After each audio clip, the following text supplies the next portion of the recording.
चिंतन श्री गुरुदेव दत्त. श्री स्वामी समर्थ. तुम्हा सगळ्यांचं माझ्या चॅनलमध्ये खूप खूप मनापासून स्वागत आहे. आजचा दिवस तुम्हाला शुभ जावो. स्वामी कृपेने तुमच्या सगळ्या चांगल्या इच्छा स्वामी महाराज नक्की पूर्ण करू हीच महाराजांचरणी प्रार्थना. आणि आजच्या व्हिडिओला सुरुवात करते.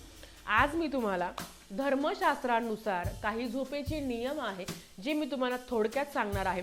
तुम्ही कोणत्या दिशेने झोपता त्याचं तुमच्या आयुष्यावर किती परिणाम होतो ना ते मी तुम्हाला सांगणार आहे. व्हिडिओ अतिशय महत्त्वाचा आहे. संपूर्ण बघा, कुठलाही स्किप करू नका. आणि तुम्ही कोणत्या दिशेने झोपायला हवं आणि जर तुम्ही आता कोणत्या दिशेने झोपत असाल तर नक्कीच तुम्हाला याच्यात फरक जाणवेल. सगळ्यात महत्त्वाचं, सुनसान ओसाड घरात, तुटलेल्या घरात आणि निर्जन घरात कधीही एकटे झोपू नये. म्हणजे असं तुटलेलं फुटलेलं घर असेल कोणाचं तर तिथे एकटं कधीही झोपू नका. देवाचे मंदिर आणि स्मशानभूमीतही कधीही झोपू नये. हा दुसरा नियम आहे.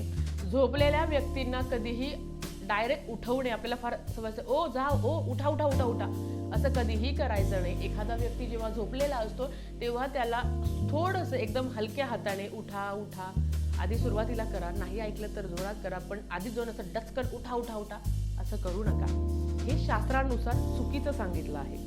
चौथी, विद्यार्थी, नोकरदार आणि द्वारपाल जर बराच काळ झोपत असतील तर त्यांना आपण जागं केलं पाहिजे असं चाणक्य नीती सांगत असतात. निरोगी शरीर हवं असेल तर आपल्याला ब्राह्ममुहूर्तावर आपल्याला उठलं पाहिजे. आता कोण उठतं हे तुम्हालाही माहिती की ब्राह्ममुहूर्त म्हणजे काय की 3:45 ते 4:30चा काळ हा ब्राह्ममुहूर्त असतो. त्याच्याच पद्धतीने संपूर्ण अंधार करून कधीही झोपू नये. आपल्याला माहिती आहे पूर्ण अंधारात कधी झोपायचं नाही. 0चा बल्ब तरी लावा, नाहीतर खिडक्या उघड्या ठेवा की जेणेकरून स्ट्रीट लाईटचा प्रकाश आपल्या घरावर पडेल. कधी कधी असं होतं की चंद्राचा पण खूप छान प्रकाश पडतो, पण कधीही म्हणतो ना की अंधारात झोपू नका. त्याच्याच बरोबर ओले पाय करून कधीही झोपू नका. पाय नेहमी कोरडे असावे. याने काय होतं, लक्ष्मी मातेचा आशीर्वाद आपल्याला मिळतो. बऱ्याच वेळा काय होतं ना, झोपण्याच्या आधी आपण वॉशरूमला जाऊन येतो, पाय धुतो आणि डायरेक्ट दिवाणवर जाऊन बसतो. ते पाय ओलेच असतात. अशा ओल्या पायाने कधीही झोपायचं नसतं. पाय कोरडे करा. आपलं जे असतं ना पाय, तर तिथे तुम्हाला पाय स्वच्छ करायचे, पूर्ण पाय कोरडे करायचे आणि मगच तुम्हाला झोपायचं आहे. त्याच्याच बरोबर तुटलेल्या खाटेवर तसेच उष्टतोंडाने कधी झोपू नये.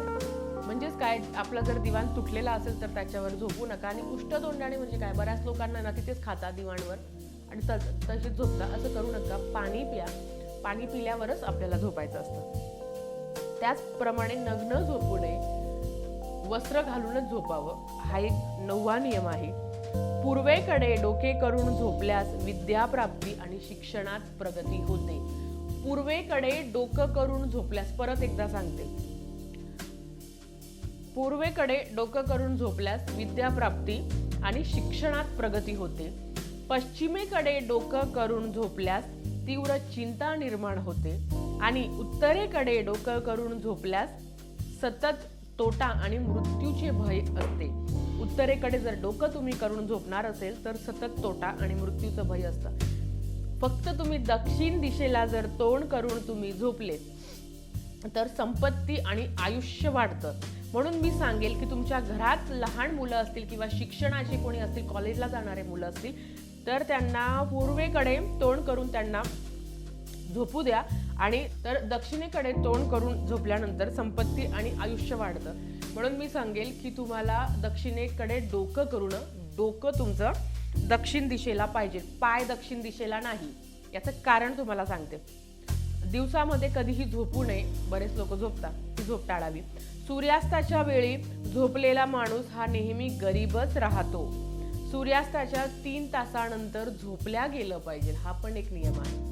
बरेच लोक सूर्यास्तापर्यंत झोपत असतात तर ते नेहमी गरीबच राहतात. आणि बरेच लोक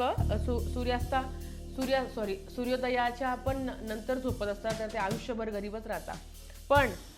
पण तुम्ही जर सूर्यास्ताच्या 3 तासानंतर झोपले तर तुम्हाला त्याचा फायदा होईल. थोडक्यात काय, लवकर झोपा आणि लवकर उठा. डाव्या कुशीवर झोपणे हे अतिशय आरोग्यदायी मानले जाते. यम आणि दुष्ट देवतांचं निवासस्थान दक्षिणेकडे असल्यामुळे या दिशेला पाय करून झोपू नये. त्यामुळे कानात अशुभ हवा जाते आणि मेंदूमधील रक्तभिसरण कमी झाल्याने स्मरणशक्ती कमी होते. शिवाय बरेच रोगही आपल्याला लागण्याची शक्यता असते. म्हणून दक्षिण दिशेकडे पाय करून झोपायचं नाही, दक्षिण दिशेकडे डोकं करून झोपायचं. हे बऱ्याच वेळा लोकांचं कन्फ्युजन होईल म्हणून तुम्हाला सांगते. हृदयावर हात ठेवून व पायात पाय घालून कधीही झोपू नये. पलंगावर बसून खाणे टाळावे. झोपताना कपाळावर कधीही टिळा नसावा. टिळा काढूनच माणसाने झोपलं पाहिजे. तुम्ही जर टिळा लावत असाल तर तो तुम्ही काढून टाका, स्वच्छ करा आणि मग धुवा. टिळा लावणं त्यातल्या त्यात हे काही नियम होते. बरेच वेळा असंही सांगितलं जातं की आपण बघा काय करतो ना, झोपताना वाचन करतो आणि मग झोपतो. पण खरं तर झोपण्याच्या आधी 15-20 मिनिटं आधी वाचन करायचं असतं आणि 15-20 मिनिटानंतर झोपायचं असतं. याने तुमची नजर दोष कमी होण्यास मदत होते. बरेच लोक काय करतात ना की झोपताना म्हणजे असं काहीतरी वाचता आणि वाचता झोप आली की लगेच झोपून घेतात. असं नाही करायचं. तुम्ही थोडा वेळ टाइमपास करा, वाचन झाल्यावर ते बाजूला ठेवा आणि मग झोपा. याने तुमचा नजर दोषाचा जर काही त्रास असेल तर तो नक्कीच कमी होईल. तर हे काही नियम आहे झोपण्याचे जे तुम्हाला आवर्जून पाळायचे आहे. तर अतिशय छोटीशी माहिती होती जी मला तुमच्यासोबत शेअर करायची होती. झालेली सेवा महाराजांच्या चरणी मी रुजू करते आणि आजचा व्हिडिओ इथेच थांबवते.